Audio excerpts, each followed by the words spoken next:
Today, the 19th day of January 2019, Professor Steve Azaiki stormed yet another Kolga Restoration Agenda Word-to-Word campaign at Igbanwari and Oyobu 2, all in Opokuma Kingdom, Kolga Constituency 2.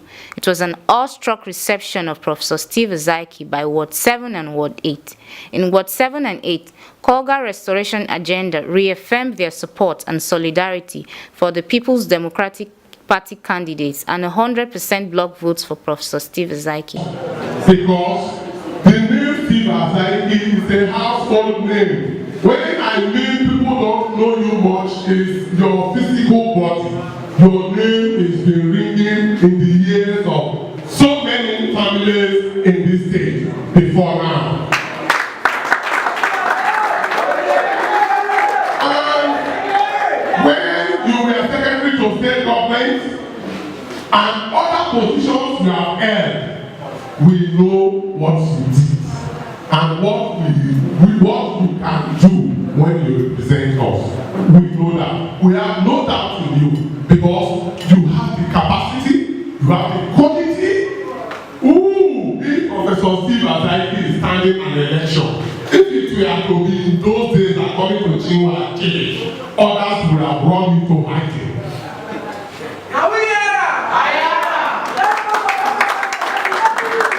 When Professor Steve Azaiki is standing election, some other persons want to contest with you. There is no way. There is no way. There is nothing you can do. I am using this opportunity to send this message back to those who are still standing, that please drop whatever you are doing. People do withdraw from race elected positions even 24 hours to the time. There is still time for other contestants to withdraw and join in. That is the advice I am giving them. But for whatever, sir, without missing anyone, we are going to give you block votes. While Professor Steve Azaiki seized the opportunity to talk about human capacity development of both women, men, and youths to rearm the Niger Deltans for the future. He stated boldly his #1 agenda in the National Assembly, the restructuring and management of the Niger Delta resources by the Niger Deltans. He thanked again the people of Kolokuma-Opokuma for their unwavering support. So if we look at building capacity, and pointing to tomorrow for our people. This is me. This is me. But the John Nation is giving me a different assignment now. This time is to your mandate. I will not forget. This country must be restructured. Let us keep our resources, let us manage it, and we will pay tax to the federal government. We will take care of our resources, we will manage our resources, we will pay tax to the federal government. This is what you will want me to go and do. We must correct the disbalances that exist. We no longer want to accept the fact that somebody will stay in Abuja and dictate what will happen here. The people here must take that decision themselves, because everywhere in this our state, oil is under our belly, the belly of the earth.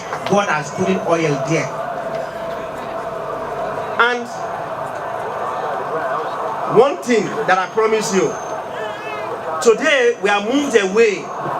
A country like Ukraine, Kiev, where I teach,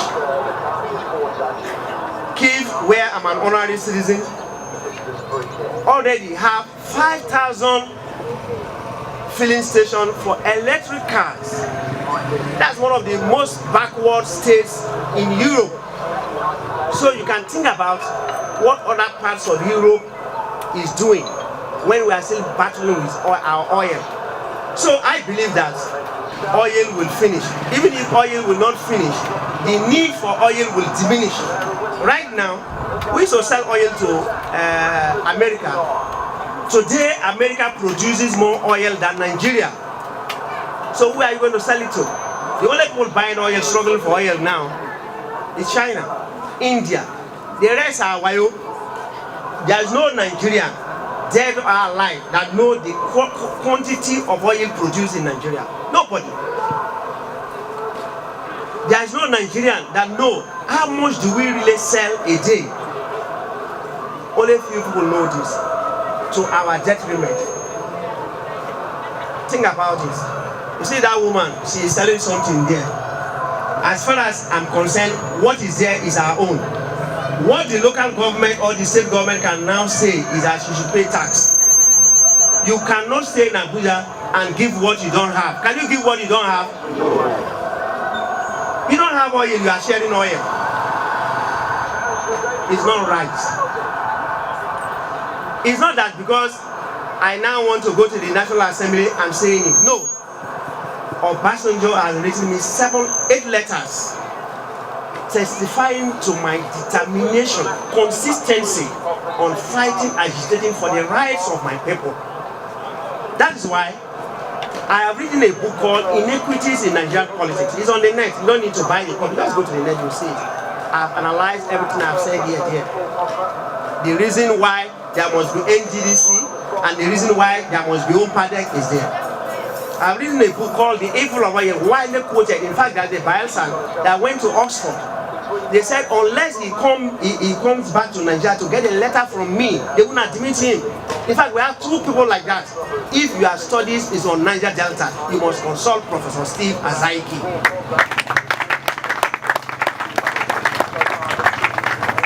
That's why we set up the Institute of Science and Technology in Nagoya.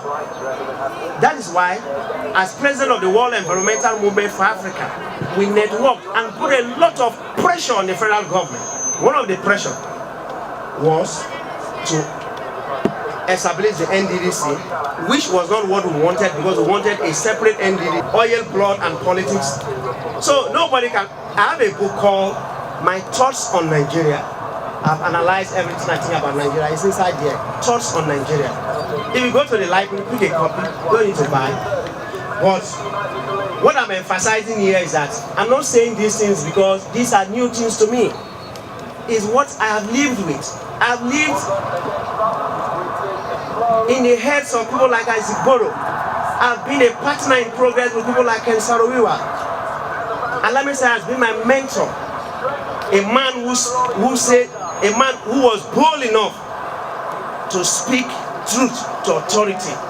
Why was Alamisa victimized?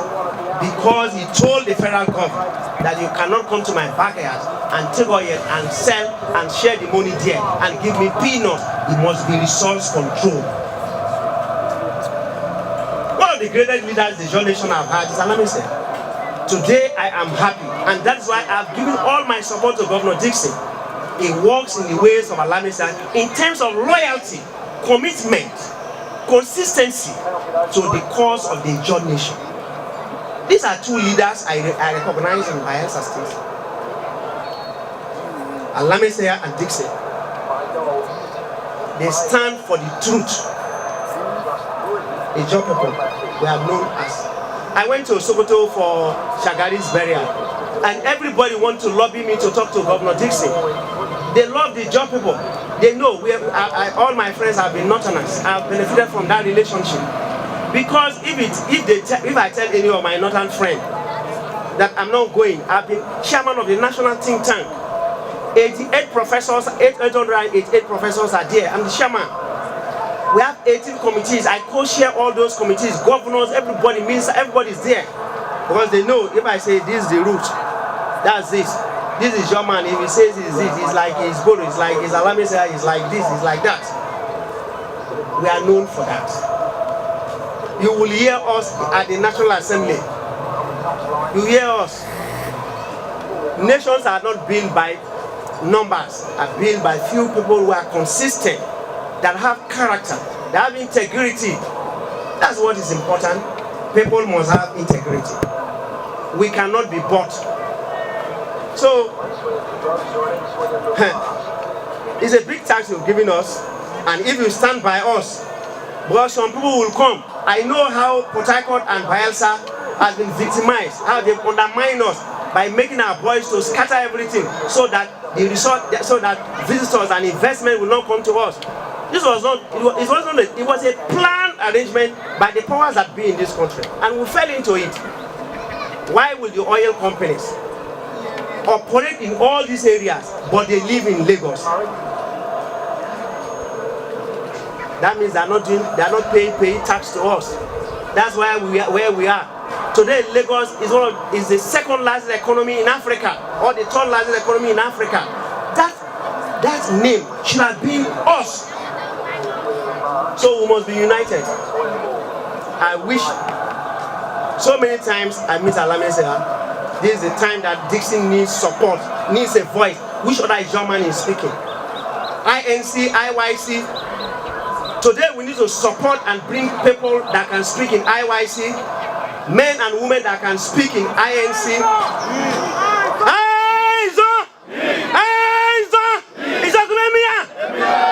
This is what we are taught. And sometimes we will do this in National Assembly. If they don't like it, let them go.